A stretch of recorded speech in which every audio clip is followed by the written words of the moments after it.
participants here, I wish to warmly welcome you all to this special event on the Sustainable Ocean Initiative.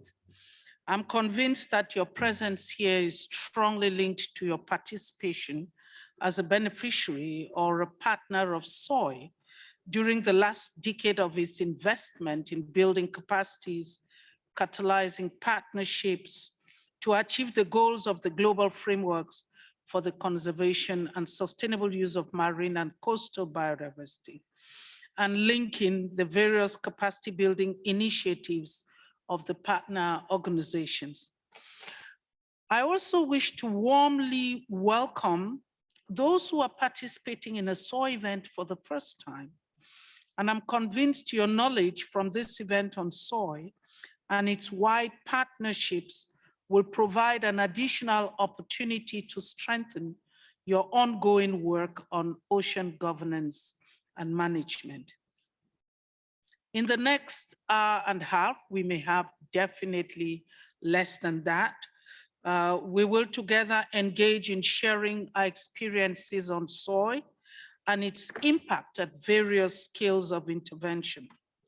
Most importantly, as SOI engages in developing its new program of work, this event seeks to initiate an early reflection on how SOI can align with and be part of the global ambitious move to implement the post-2020 global biodiversity framework under negotiations here. We note that SOI is relevant to nearly all the targets.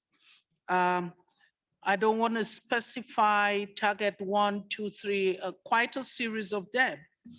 To attain this objective, the program for the side event today provides for remarks from key partners of SOI here represented. We will have a presentation on a SOI impact study carried out, and we would have some experiences shared from capacity building initiatives at various scales and from partnership dialogues that have been facilitated and supported by SOI. This will be useful for the subsequent discussions on the future directions of SOI. We all know the CBD is the convener of SOI, but before the presentation of the CBD welcome statement, permit me to introduce to you the brain behind the conception and the early implementation of SOI by the CBD. She has served as the former officer for the CBD Marine and Coastal Biodiversity Program.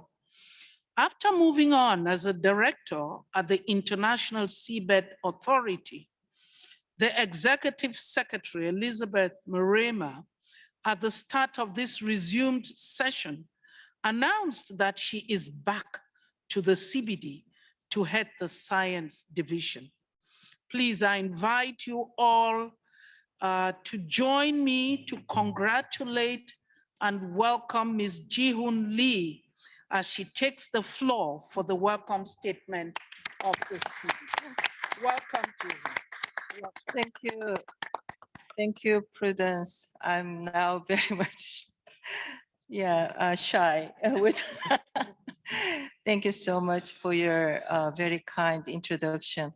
Distinguished delegates, colleagues, old friends and new friends, I'd like to join Madam Chair to welcome all of you to this very important side event on the Sustainable Ocean Initiative, which will reflect on over 10 years of our collective efforts to build capacity building opportunities and catalyzing global partnership to achieve global ocean goals and targets.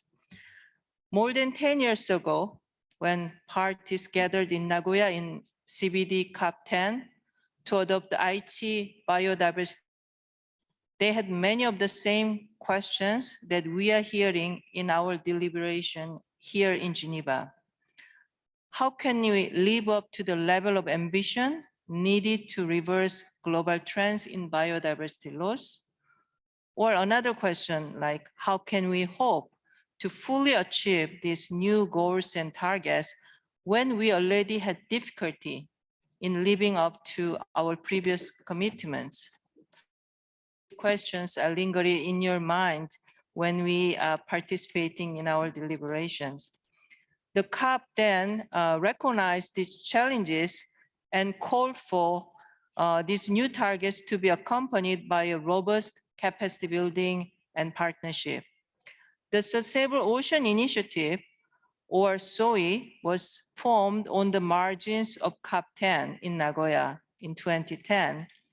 We were all young at the time, and now looking back, there are a lot of memories coming up. And responding to this call from the COP with the explicit focus of supporting developing country parties to work towards achieving the Aichi targets in marine and coastal areas. We have seen enormous efforts by different governments, organizations to attempt to instill the capacities needed to reverse global trends in marine biodiversity loss.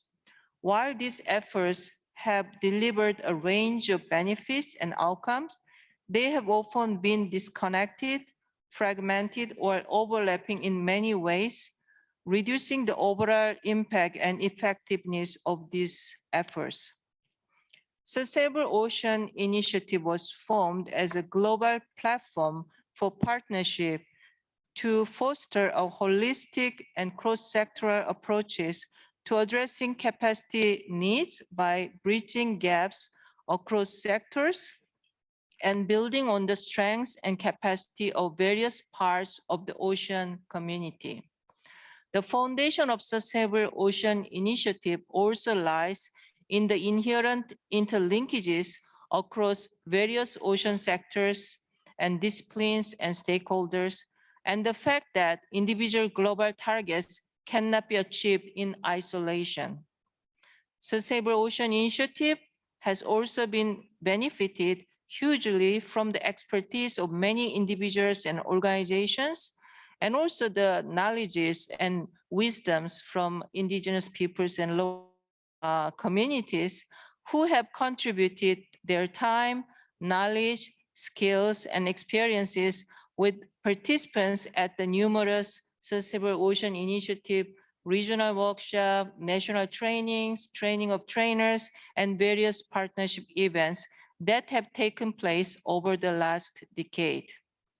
I take this opportunity to express my sincere appreciation and thanks from bottom of my heart to Japan Biodiversity Fund and the French Biodiversity Agency, which was then was called French MPA Agency, and the Ministry of Oceans and Fisheries of the Republic of Korea, and the government of Sweden, among others, for their continuous trust in the Secretariat and also various SOI partners, and also their continued financial support to make this SOI global partnership a reality, not just for short time, but for the past decade. And I really look forward that this partnership will continue after to support post-2020 global biodiversity framework.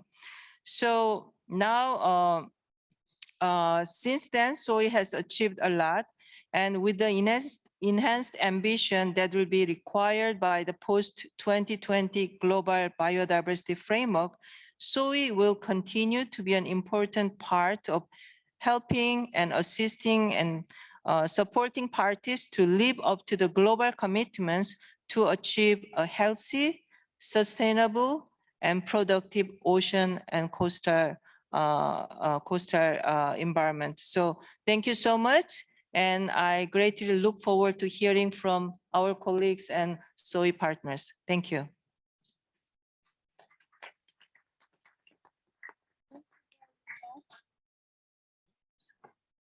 Thank you very much, Ji-hoon. That's a very strong commitment I hear coming from the Secretariat to continue supporting the capacities for implementation of the GBF. The very strong message there, it's all about people. It's about networks, about partnerships, and how we can work on this platform of SOI to build the capacity of people who have the responsibility and based on the ambition we all are committing here to implement the new global biodiversity framework. Thank you very much, Ji-hoon. But for us to move that transition you've talked about to the future, it may be important for us to have an understanding of the study, the impact study that has been carried out. And I would invite you to watch this video that presents the Sustainable Ocean Initiative. Throughout history, the well-being of humanity has been intertwined with the ocean. Our livelihoods, food, health, cultures, and socio-economic prosperity depend on a healthy and productive ocean. The ocean, however, is changing. Unsustainable human activities are taking a terrible toll. Just as the ocean has cared for us for so long, it is now our turn to care for the ocean. Marine biodiversity is indeed one of the key aspects of the fight for environmental preservation and the natural balance of our planet, an aspect which is sadly still too often overlooked. It is necessary to draw attention on it as you are doing today. Global leaders recognized this responsibility and adopted the Strategic Plan for Biodiversity 2011 to 2020 and its 20 HE biodiversity targets, and the 2030 Agenda for Sustainable Development and its Sustainable Development Goals. Achieving these ambitious goals will not be easy. Countries face major challenges, including limited information, lack of capacity, and governance issues. The Sustainable Ocean Initiative, or SOI, was created in 2010 to support countries in their efforts to overcome these challenges. SOI is a global platform to build partnerships and enhance the capacity of countries for marine conservation and sustainable development. Through SOI, we bring together different sectors to share experiences, and we catalyze partnerships among stakeholders. Through the training of trainers, we cultivate a network of ocean leaders from around the world. SOI regional workshops identify practical steps to improve cross-sectoral planning and management, while the national workshops address specific governance and technical challenges of individual countries. SOI Global Dialogues bring together regional seas organisations and regional fisheries bodies to enhance regional collaboration to support national implementation. The clock is ticking. We have less than 1,500 days to achieve the HE biodiversity targets. Our goals for a healthy and productive ocean are ambitious. The only way to meet our goals is to work together towards the future we want, a sustainable ocean. You understand that we are all connected by the same ocean. My children will grow up to be good fishermen someday because you care. Together, we can make it work, and I thank you so much.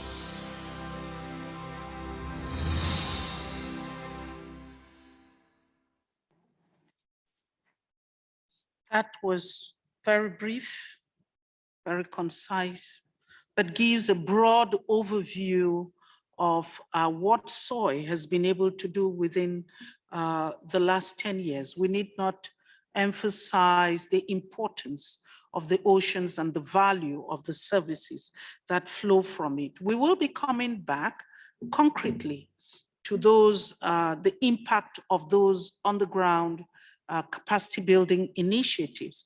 But the video has clearly highlighted that the 10 years of implementation of SOI has benefited from the gracious support of a team of partners: the government of Japan, France, Korea, Sweden, the EU. We are all pleased to have on this panel some of representatives of some of these key institutions who are available to share some brief remarks on SOI. May I invite, in the first place, Ms. Mari Takahera, the Assistant Director for the Biodiversity Strategy Office of the Ministry of the Environment for Japan. Please, you're welcome for your remarks. Thank you, Prudence, for the nice introduction. And thank you also for showing a wonderful video of the Sustainable Ocean Initiative. And on behalf of the government of Japan, I would like to begin by expressing our gratitude to the Secretariat of the Convention on Biological Diversity for the dedication and commitment to organizing this side event and for also inviting us today. The attention to the sustainable and conservation of our ocean is increasing ever more. And here I would like to convey two messages. First, I would like to touch upon the development of the Sustainable Ocean Initiative, SOI.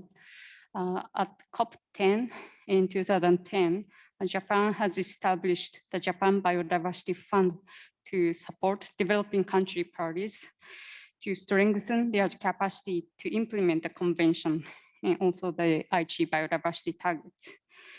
And as already introduced, Japan has also led the formulation of the Sustainable Ocean Initiative at COP10, and it was reinforced at COP12 under the presidency of the Republic of Korea.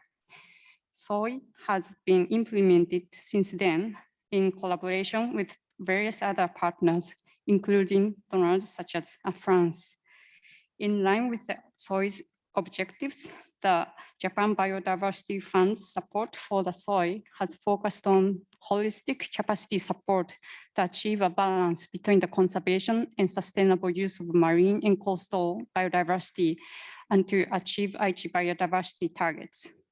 The 10 years of the SOI has raised the awareness of the different tools and opportunities available to implement effective marine conservation actions, encouraged inter-ministry dialogue, and motivated local stakeholders and community groups to engage in such efforts. Now, as already introduced, we are happy to see a greater attention to marine issues than ever before in the CBD community, even at this conference. I feel that the SOI has contributed to the development of such great attention to the oceans. And second, I would like to introduce Japan's commitment to implement the post-2020 Global Biodiversity Framework, including 30 by 30. In order to implement the post-2020 Global Biodiversity Framework domestically, Japan has already been working to develop our next national biodiversity strategy and action plan. As soon as the new global framework is adopted, we will swiftly proceed with putting them in action, including 30 by 30. In addition, for the global support, Japan has announced at the first part of CBD COP15 last year that Japan will continue our global support as the second phase of the JBF with a $70 million contribution, including additional fund. Japan will continue to contribute to the achievement of the 30 by 30 and to the realization of the 2050 vision for biodiversity, living in harmony with nature. In conclusion, I hope that SOI will continuously play a pivotal role to global realization of the post-2020 Global Biodiversity Framework. I also look forward to seeing more results of the previous efforts made by SOI in the near future. And I hope that this event will be a fruitful and informative one for all. Thank you very much.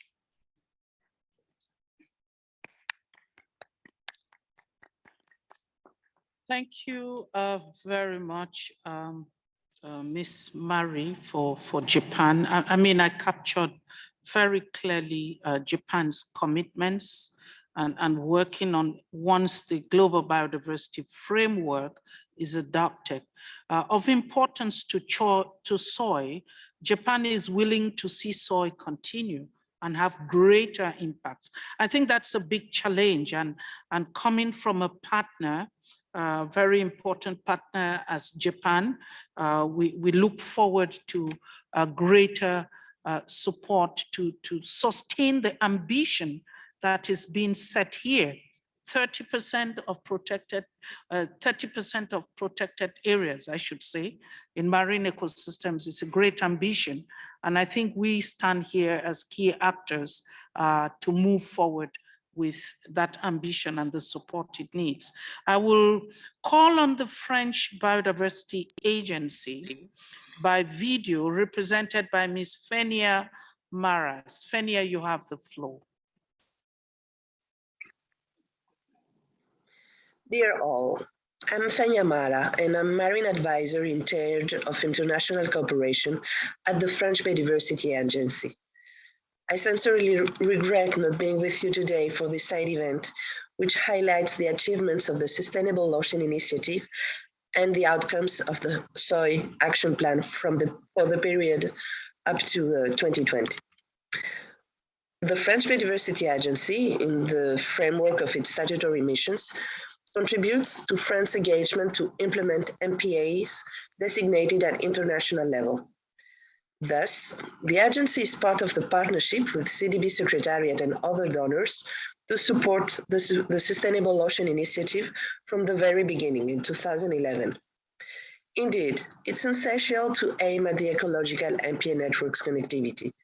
And in this matter, the Sustainable Ocean Initiative provided capacity building through participatory methods during the SOI regional workshops, which have been co-organized in association with Regional Seas Convention Secretariats.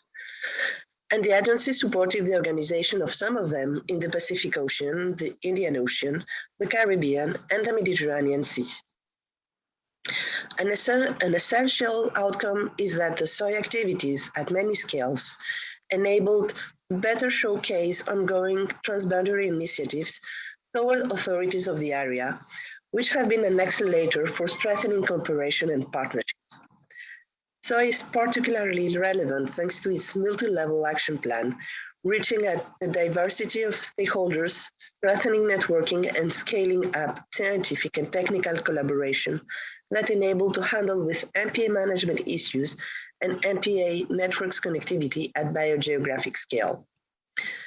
Finally, there are also great expectations for SOI and the implementation of the post-2020 Global Biodiversity Framework in order to translate marine targets at the regional, national, and local levels with support from the broad ocean community, and thus ensure that networks of marine protected areas are effectively and equitably managed, ecologically representative and well-connected, and associated with other effective area-based conservation measures respecting the CBD criteria. I'm wishing you some very fruitful exchanges, and thank you for your attention. Thank you very much, Fenia. I think we all have a collective concern on how we move beyond after recognizing the achievements of the last 10 years. But very concretely, what I got out of that is the interest, the value of SOI in bringing around partners based on their areas of interest. And we could hear the French Biodiversity Agency clearly specify their interest in those regional capacity building initiatives in the areas or jurisdictions of interest to them. Thank you very much, Fenia. We look forward to more of that in the next 8 or 10 years. At this time, I would call one of the very key partners we've had for SOI from the Republic of Korea, and specifically the Marine Conservation Division of the Ministry of Oceans and Fisheries. Permit me to invite Mr. Jeon Lee. I hope I pronounced it well, Mr. Lee. It's a video. Oh, he's on video. All right, Jeon, you are on video. You have the floor. Good afternoon, distinguished participants.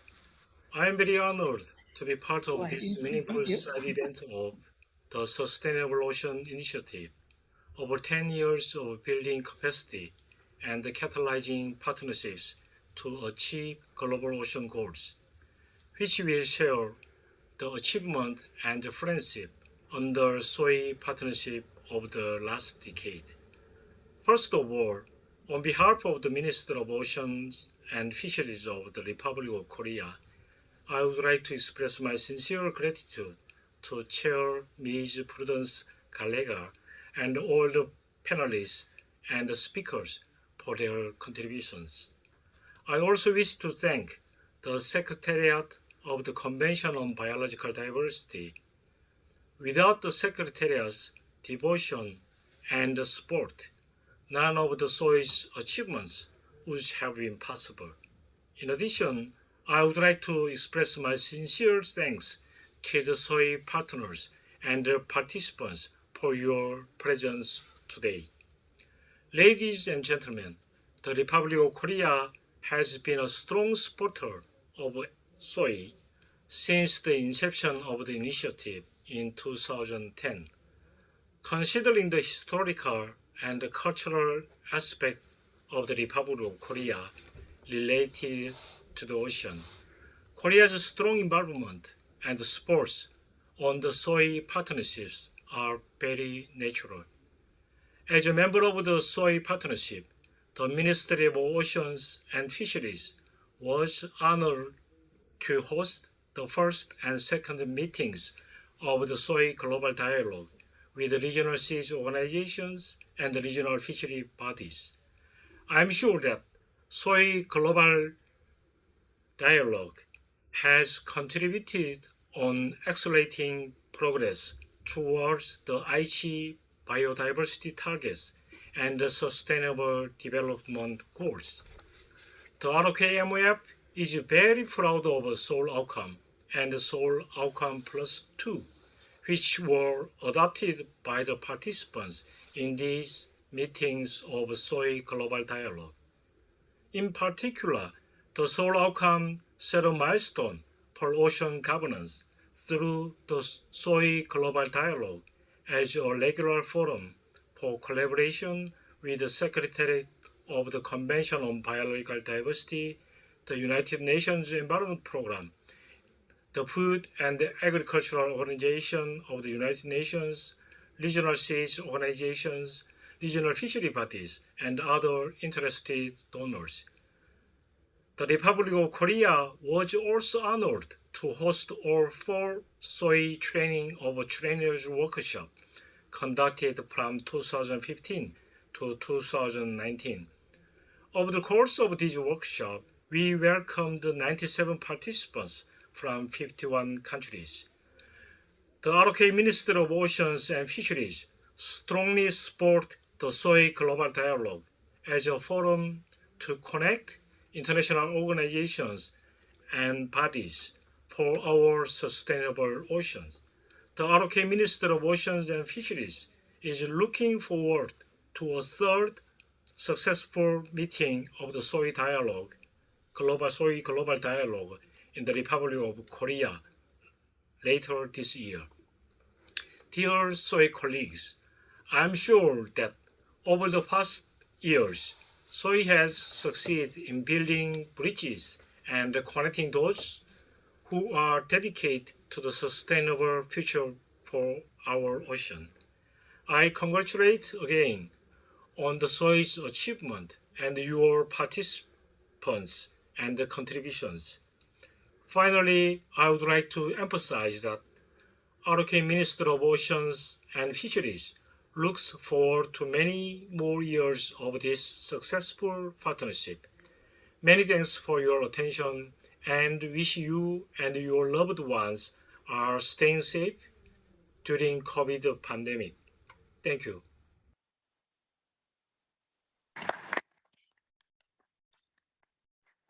Thank you very much, Mr. Lee. Thanks.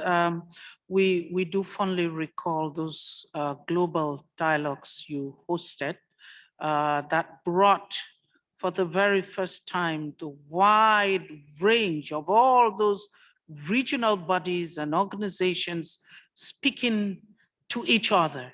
And I think that was very useful in helping them rethink how they work in partnership as a network to deliver concretely at the national level. And I'm pleased that Korea is looking forward to a continuity of this type of partnerships for us to move forward. Thank you very much. As we move on in our program,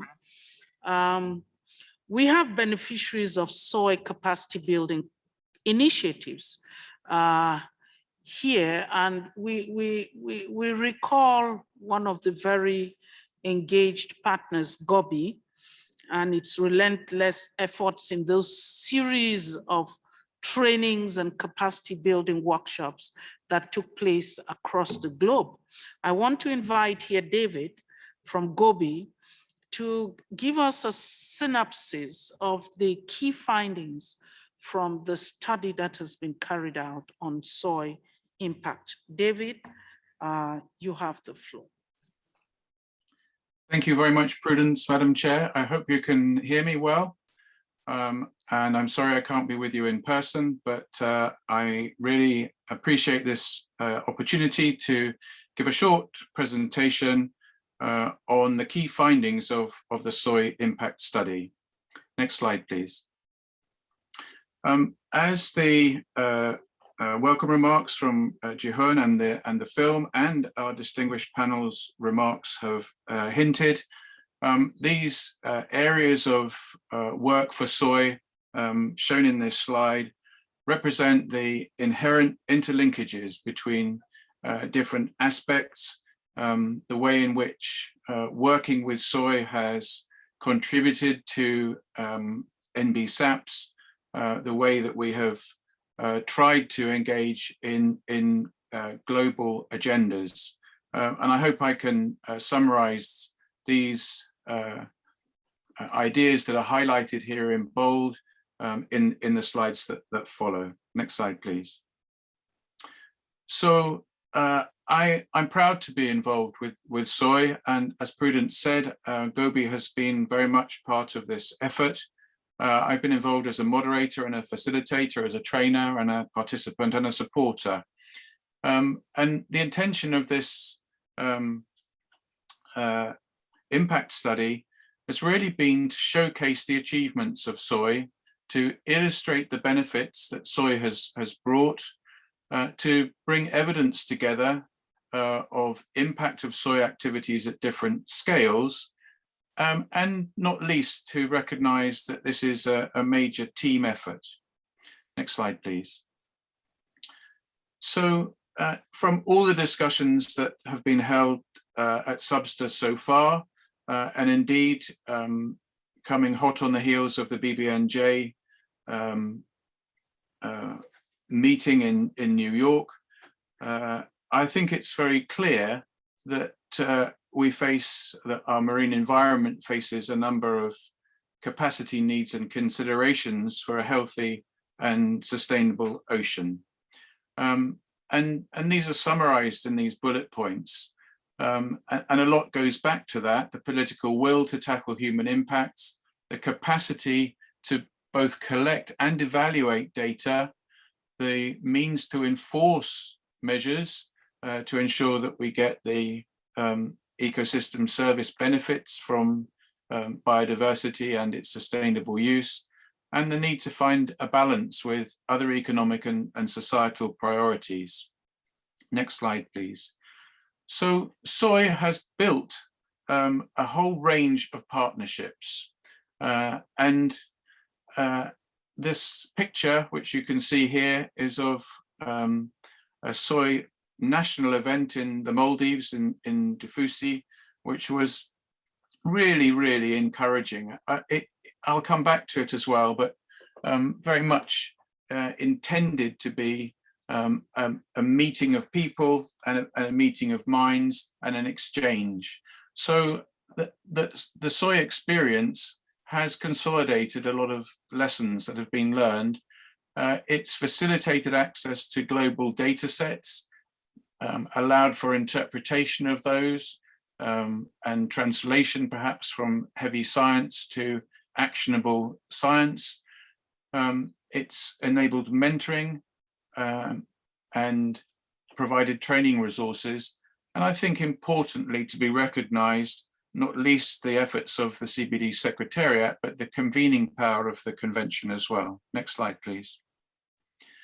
So in terms of this approach and the four elements of SOI, which we will come back to, and indeed Ji-Hoon has already mentioned in her welcome remarks, I think the timeline in this slide shows that these four elements, the national capacity building workshops, the regional capacity building workshops, the training of trainers, and the global dialogues, shows that the investment by the generous donors means that with SOI, we're in it for the long haul, and it's a sustained effort. Next slide, please. And that sustained effort has been a global effort. The purpose of this slide is to illustrate the spread of different activities, but I see it as highlighted again by Ji-Hoon, I see it as really important to underpin efforts towards the CBD strategic plan. And as we go forward into the global biodiversity framework, as Prudence reminded us, then it needs collective effort and it needs capacity. And so the impact report has highlighted where that is taking shape. Next slide, please. It would be naive not to recognize that there are many challenges along the way.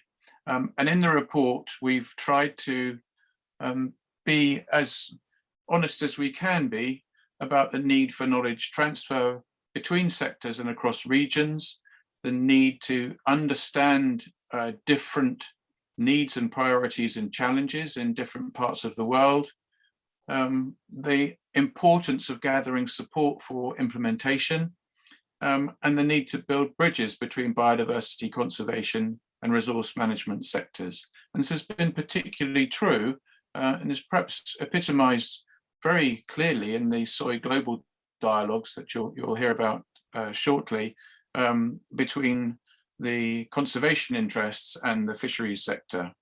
And as I said before, I think it's highlighted that action-orientated efforts do make an impact and are important. Next slide, please.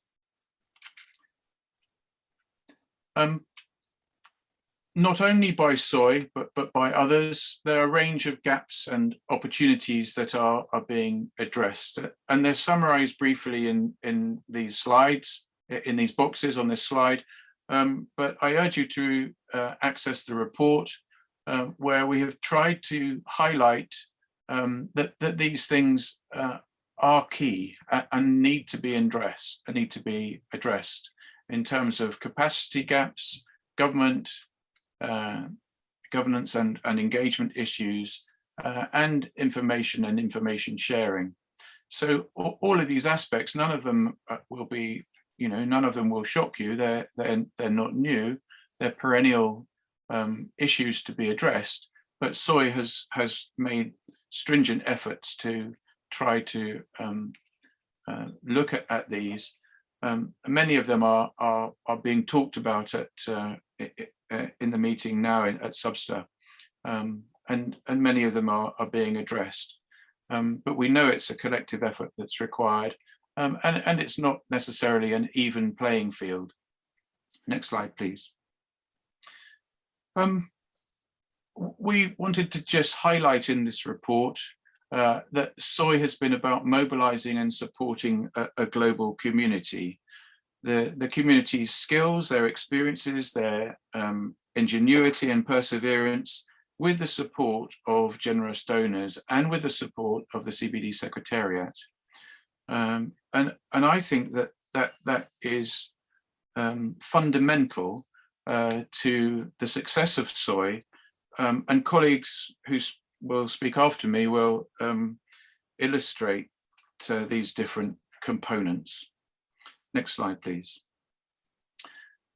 I also think that Joe Appiot, when he speaks about a future direction, will touch on some of these points, because SOI is evolving. That 10 years is a start. It's as I said, it's a long-term initiative to support a healthy ocean, and I think it's going to be important. And our interviews with colleagues highlighted that feedback opportunities could be better from the work of SOI. We need to continually loop back from participants, from trainers, from focal points, what the main messages are, how those opportunities can be accessed and repeated and spread. There's an idea that in the CBD Secretariat, there might need to be a SOI focal point. The marine team already act as a focal point, but maybe we need to think about how this could continue to be coordinated. And with the pandemic, we are getting more expert and increased remote participation and networking. And I also think, and coming up to my final slide, it can be fun. We can enjoy our work. We can enjoy the messages that we give, and I would certainly like to see more efforts to portray ocean voices. And last slide, please. Perhaps not going this far. Those of you that were at the Ocean Voices event in Sharm el-Sheikh may remember this character. But I think the whole idea was really to say that we can represent biodiversity, we can make a difference, we can make a change, and SOI can make an impact. So thank you very much for listening to me. Thank you for the opportunity. Thank you for to my colleague as well, Vicky Gunn, who was standing there with a whale and a submarine when I had my silly suit on. Thank you. Thank you, David. You can get the applause from here within such a short time, how you could capture those key impacts from SOI activities over the last 10 years. And I truly want to recognize the impact in terms of the knowledge that it got from the wealth of knowledge from all of these partners together, and at a national level, how this was also very useful to support the work they were doing. But I was very interested by that last picture. I was wondering if there was a long fish inside the cap or what was there. That's beautiful. That's the mystery of the ocean, and you know, the values, the pleasure, just the touristic part of it is a rich value. I believe that's an indigenous person of that community, and that could be a very interesting site to visit. Thank you very much, David. We may have to come back to you with some questions, but you did talk extensively about the people I see on this panel. We've heard a lot on video. We really want to hear Viva Voce right here with us. Those key actors we have had on the field.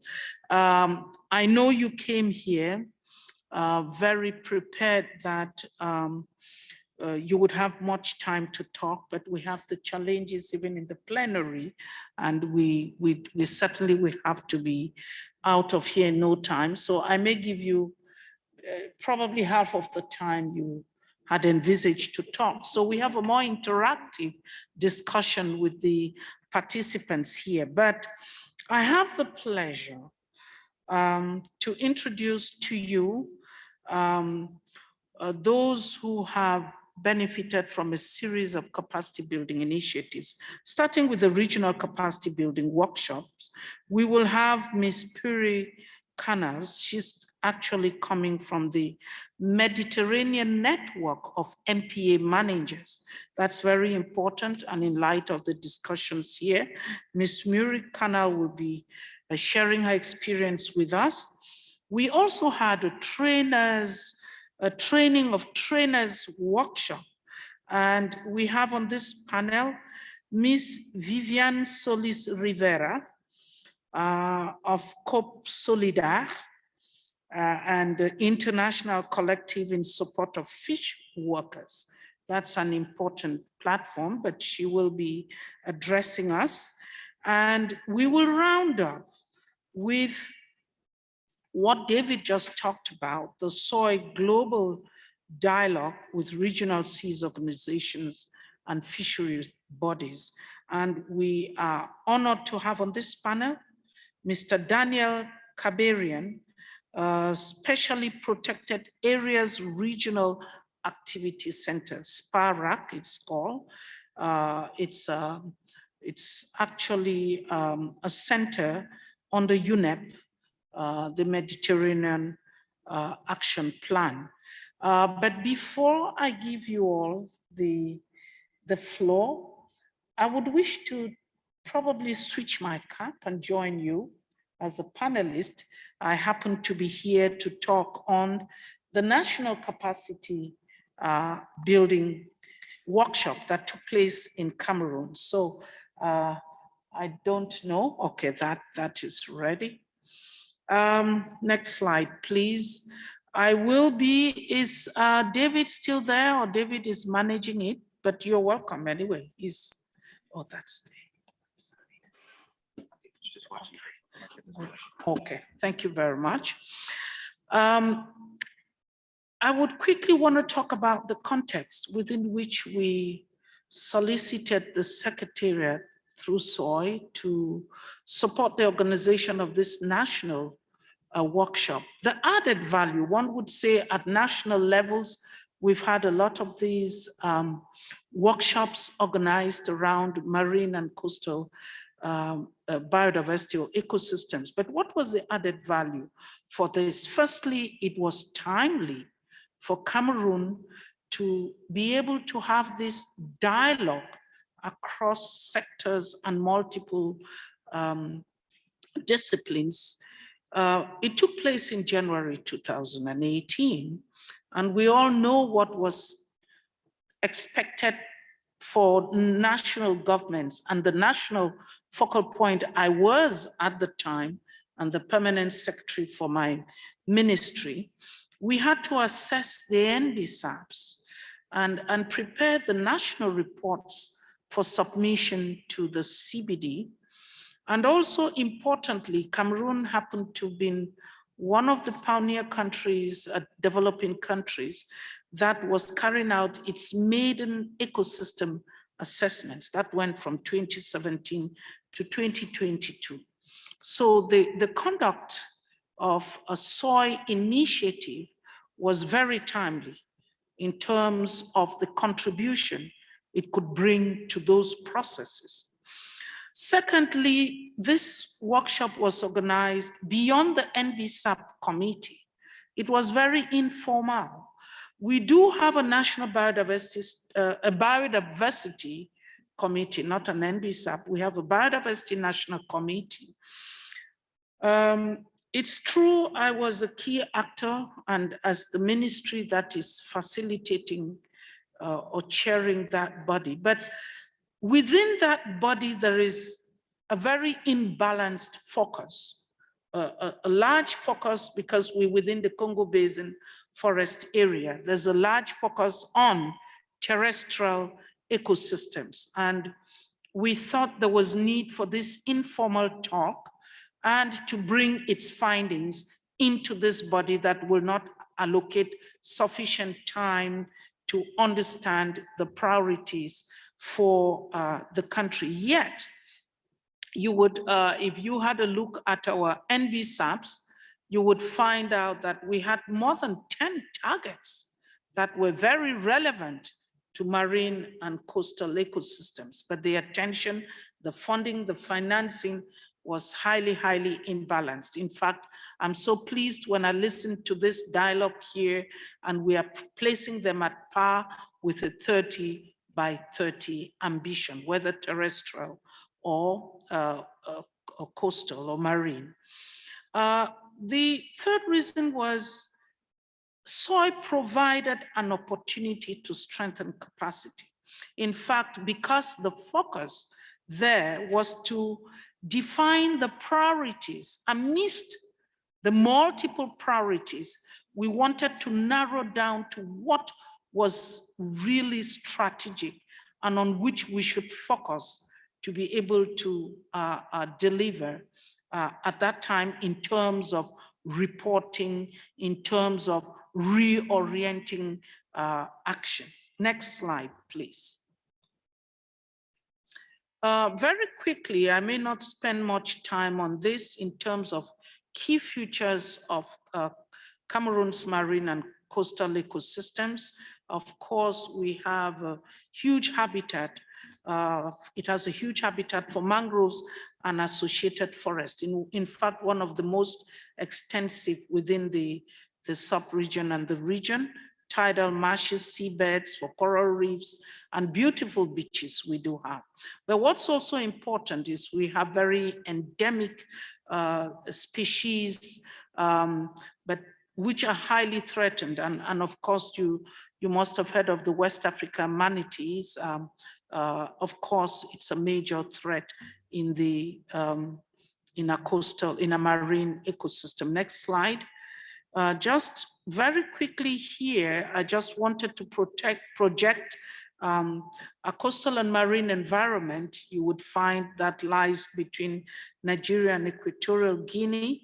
But you would find out from a spatial mapping, we'll come back later to that, 3 key areas that are highlighted, and you would see the influence of rivers, and you can imagine the discharge into that area. Next slide, please.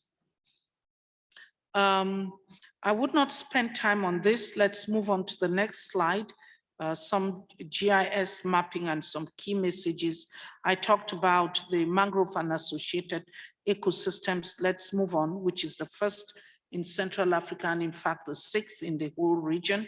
You find other habitats there I mentioned before. Next slide.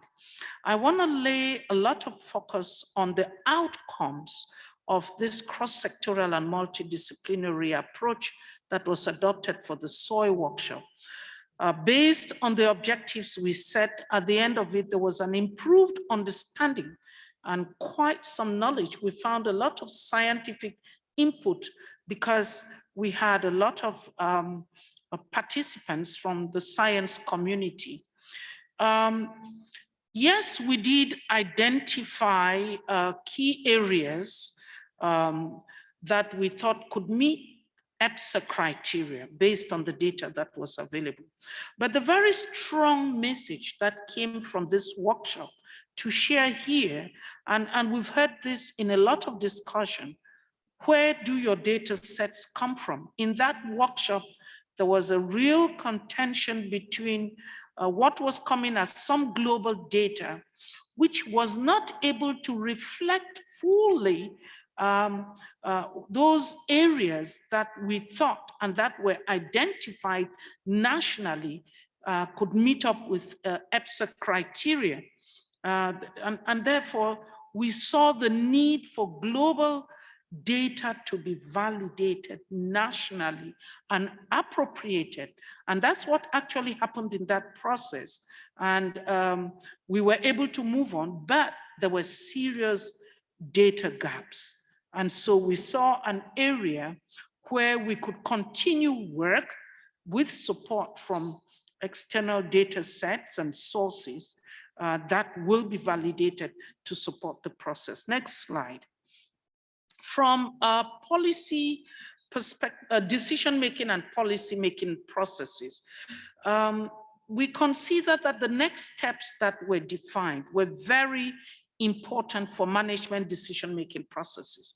For example, as I stated, areas where MPAs, those managing MPAs or institutions that could be influential in completing EPSA definitions and descriptions, areas where they could continue work, areas where there were gaps in data, where work could continue. This was very helpful because we had managers not only for our national systems, but beyond within the region, within the sub-region. For policy making, as I stated, within the sixth national report, within the ecosystem assessment work that was being carried out, that was very helpful. And lastly, in terms of next steps, we saw areas where we could build strong partnerships.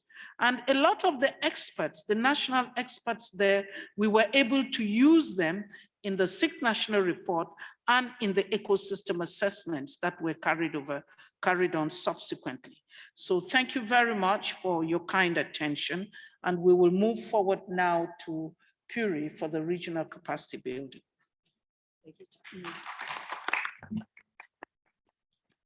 Thank you, Chair.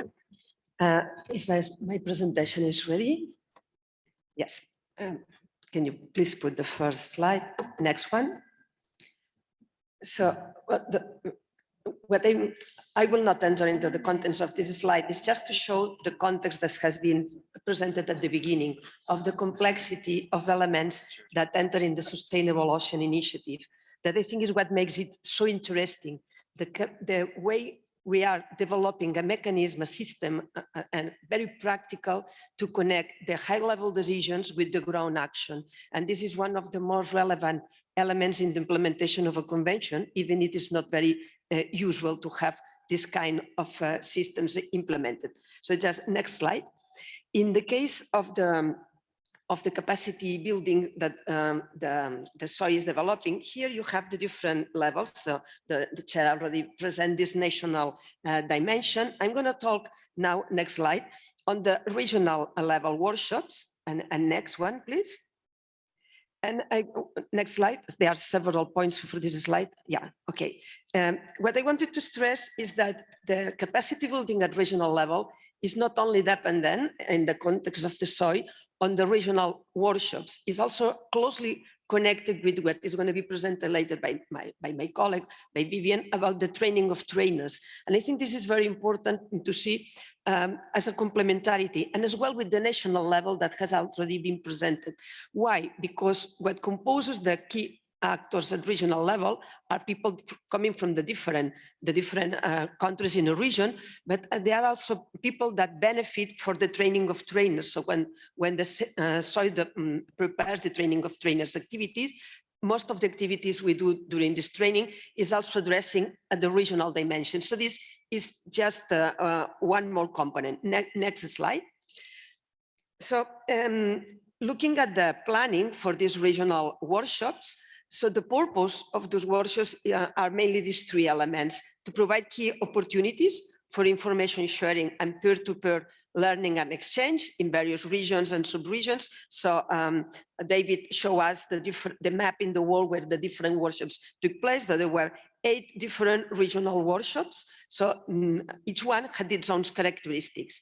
And also another purpose is to carry out in close this activity, to developing in close partnership with one or more regional organizations and initiatives. So these include regional seas conventions, regional fisheries bodies, and other ones. For instance, the one I'm working for, which is the Mediterranean Network of Marine Protected Areas Managers.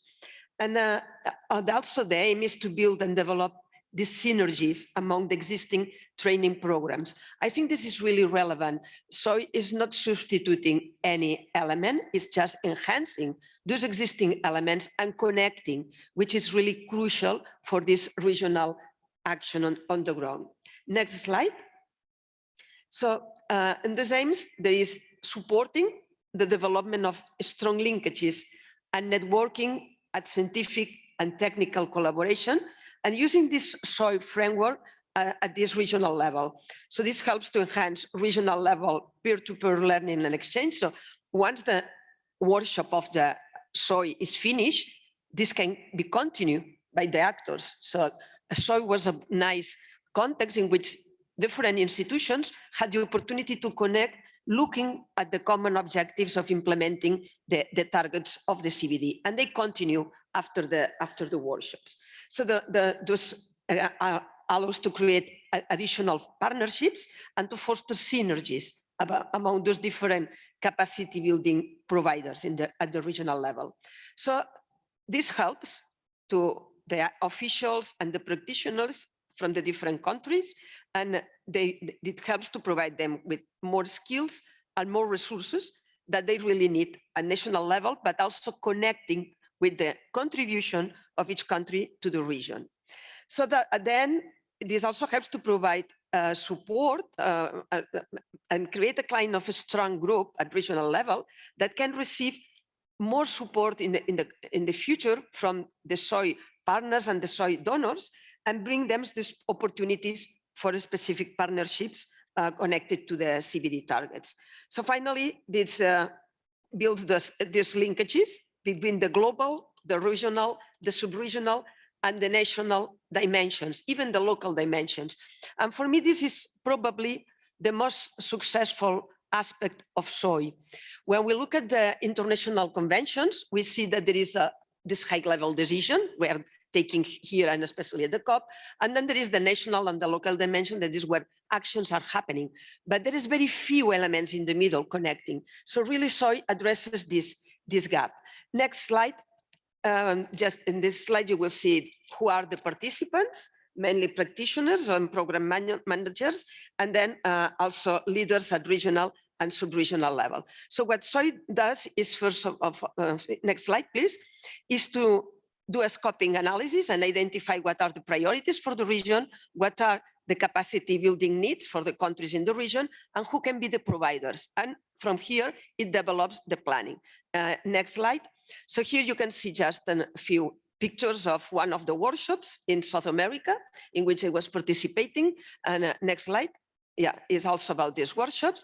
And just to say that, next slide, from a regional organization such as the case of MEDPAN that has a specific programs of capacity building, is very interesting to have the opportunity to connect our regional action with the international objective of the CBD, and also with the national levels that we are supporting every day. So we work in the Mediterranean, but we work also outside the Mediterranean with other networks through European projects across the Atlantic.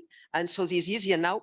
And we are really happy to continue contributing to this SOI initiative, because really responds to the most basic need, that is putting everybody that has capacity to increase the capacity and to coordinate the action to achieve the targets of the convention. So I'm stopping here. The other slides are not so relevant. Thank you.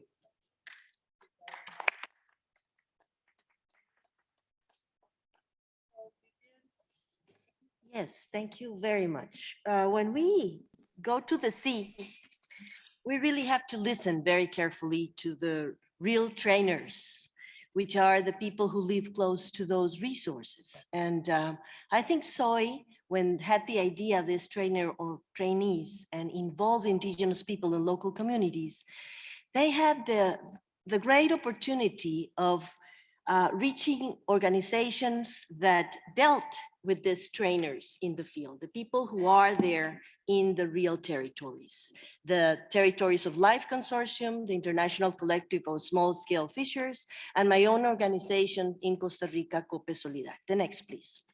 So how do you share collective knowledge about indigenous people and local communities? And how do you start processing with other colleagues this issue? And we started the relationships with IPLC, trying to deal with a very integral view of how those resources have to be seen, and sharing that with the people who were there from different countries. Next one, please.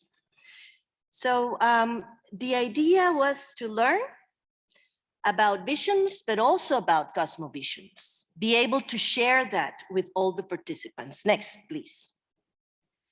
The idea was also to share knowledge, to share these experiences from the field and try to connect with the experiences that these members of the different ministries from different countries brought in their experience themselves. The next one, please. We were very lucky because we were received by Mavic in Korea the 2 times that we were there, and they also share with us their experience. So these learning tools that we practice in those workshops were really coming from all the different experiences that were there present, and the relationships that the persons who have developed already in their territories of life. The next one, please. So we were able to share different values of biodiversity, not only scientific, not only economic, not only cultural or social or environmental, but the whole range of them, being able to share between the people who were there from different experiences. Next one, please. We also try to have an integral view. And here you can see the Costa Rican, one of the Costa Rican participants and myself, and we have been keeping in connection after the SOI meeting in a very interesting way, trying to keep sharing what we are doing. The next one, please. Finally, COVID came, and I have to say that we lost the link. We lost the link because the two pictures that you see there are pretty strong. We have felt that in some cases, indigenous communities and local communities have felt a very strong criminalization of their traditional activities. And we have to restore that link. And the challenge that we have in front of us is a huge challenge to be able to start again communicating with this sector to be able to be successful in sharing this knowledge. The next one, please. There has been some new, very interesting things happening. The next one. Indigenous people and local communities have started to produce some documents that are very important, like the local biodiversity outlook, how the small scale fisheries relates to the Convention of Biological Diversity, the IUCN guidelines for gathering fishers' knowledge for policy development. And we have in front of us a huge challenge, the next one please, that it's how to discuss and share knowledge on a human rights-based perspective, the global biodiversity framework, the OECMs, the equity and fair distribution of benefits within others. The next one, please. So I would like to suggest that maybe we should be promoting in SOI to bring not only governmental representatives, but also maybe some indigenous people and local communities to this training of trainees workshops. And that we should promote a way of learning that also these indigenous people and local communities can be part of in the virtual world. What about some capacity strengthening also in IPLC? The next one, please. I want to finish saying that we are very happy to be part of the SOI family that has really discussed the issue of training and capacity strengthening. And it is time now that we need to reestablish the link. Thank you. Thank you very much, Vivian. Thanks for that very good presentation on the training of trainers. We will now move to Daniel. And moving to Daniel, I think he's coming with another perspective. Daniel, as a member of the SOI community of partners, organizations, we're really concerned to know how you've been able to forge new partnerships and synergies, and of importance, everybody has said, taking it down to the national level, and Vivian says even to the local level. You have the floor, Daniel. Thank you very much. Yes, I will talk about how we see through regional organizations, how this SOI has helped to boost our collaboration. For example, the SOI Global Dialogue have added notably to canalize the cross-sectoral approaches, so we better manage the seas at this moment through the different tools, of course, that we have available, like for fostering marine spatial planning, co-management practices, to boost also the MPA coverage through collaboration, and to support the changes, to look for complementarity and the representativeness to increase MPAs and OECMs. If we can see we can pass the slide. Next slide. Next one, please. Yeah, we have completed.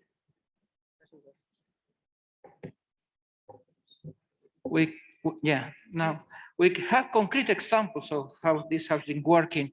For example, UNEMAP SPARAC now develops strong collaboration with the General Fisheries Commission for the Mediterranean, the regional fisheries organization of this area, to contribute to marine environment and ecosystem aspects regarding fisheries. So we provide expertise and proposals that can be pipelined through this organization. We also support the developing of guiding and inputs to work on conservation of threatened species in relation to the mitigation of incidental catches, for example.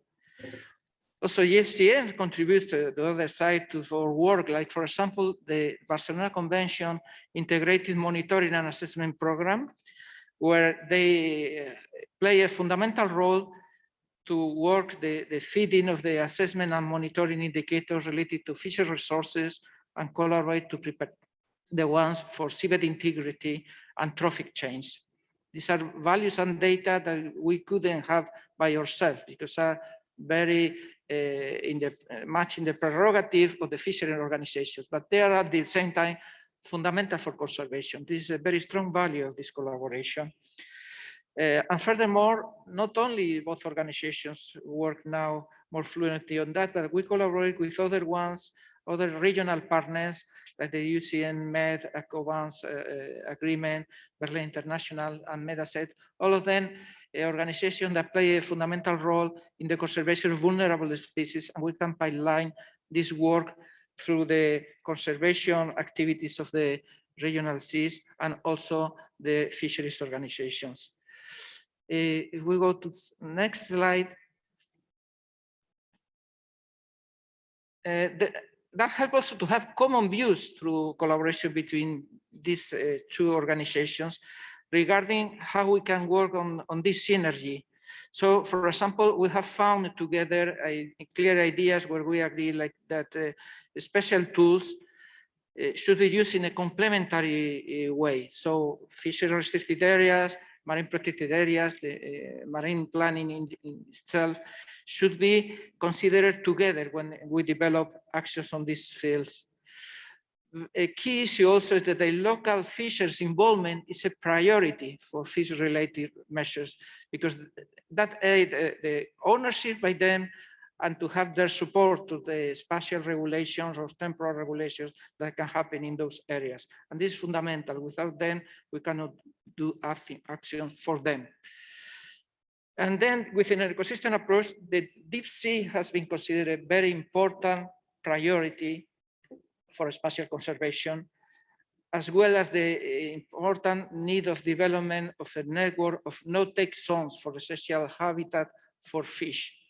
And there is fundamental, again, the collaboration of cross-sectoral collaboration of different bodies. Also, it's important to have national and sub-regional marine areas management plans where we could develop MPAs or benefit from OHCMs as an integrative part of these activities.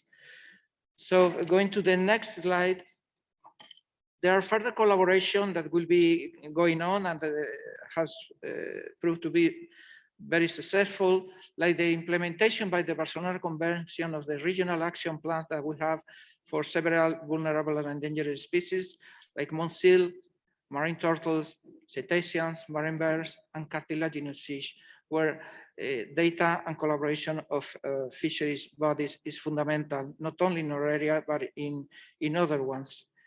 And then also action to understand the problem of the multi-taxa incidental catch of species through a collaborative work of these organizations, as we said, together with other ones.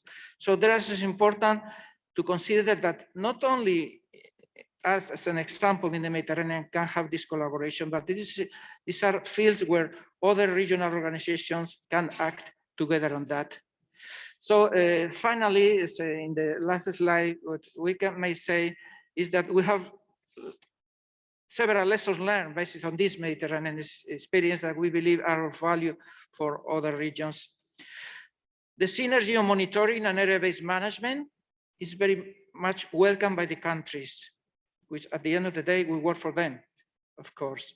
The cost effectiveness and enhanced impact of the activities in the ground is much improved through that way. And the cost is a very important issue and asset that the countries consider. A better coordination for area-based management becomes a key priority for the future. It was before, but now even more, especially also considering area-based national jurisdiction. And the input into international processes has been key, at least for the Mediterranean social cases. The sustainability also needs to take fully in account the marine environment needs, not just the commercial, let's say, and other needs.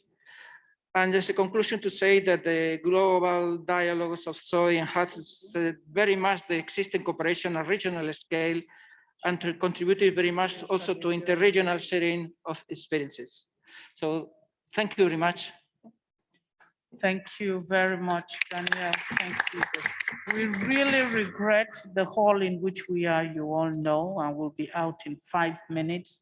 We must sincerely apologize that we can't even take questions because we cannot conclude this session without understanding the future directions, the way forward. After all these experiences, what we have been able to achieve, how we're moving forward and enhancing that. Joe, you have the floor. Yes, thank you. I understand we're on a tight time frame, so thank you so much to panelists and to you for spending your time with us. But just briefly, as we look forward, next slide, please. Next slide, please, as well. So we again have the SOI impact study, which synthesizes all of the different stories and experiences that we have, and it's just been posted online today on our Marine webpage. So please visit that and see all of the amazing achievements that have been made over the past more than 10 years, which are captured briefly in this slide. Next slide, please. And with the post-2020 global biodiversity framework upon us, we will have enhanced ambition and accelerated action required. The question is, how do we live up to this? Next slide. We have many other ocean processes, many other commitments among other processes that present both a challenge and an opportunity to build synergies. Next slide, please. We have new approaches, opportunities, and technologies that are evolving with the UN Decade on Ocean Science, new ocean technologies emerging, as well as other effective area-based conservation measures as a new approach that can help us to accelerate our work. Next slide, please. But we really have to remember that our strengths lie in the people and the partnerships that we build. The people are really the key driving force for actually bringing real change on the ground. Next slide. And we can't forget the core focus of SOI, which has been established more than 10 years ago, but will continue to be relevant in the future and will need to evolve as we move forward, but nonetheless provides a basis for us to enhance our implementation. Next slide. So looking forward, we have lots of challenges, but as well lots of opportunities. We have lots of things that have emerged and are ongoing, but we need to build synergies across these initiatives and capitalize on these synergies to actually address this and heightened ambition and make sure that we can live up to our shared vision for the future. Thank you.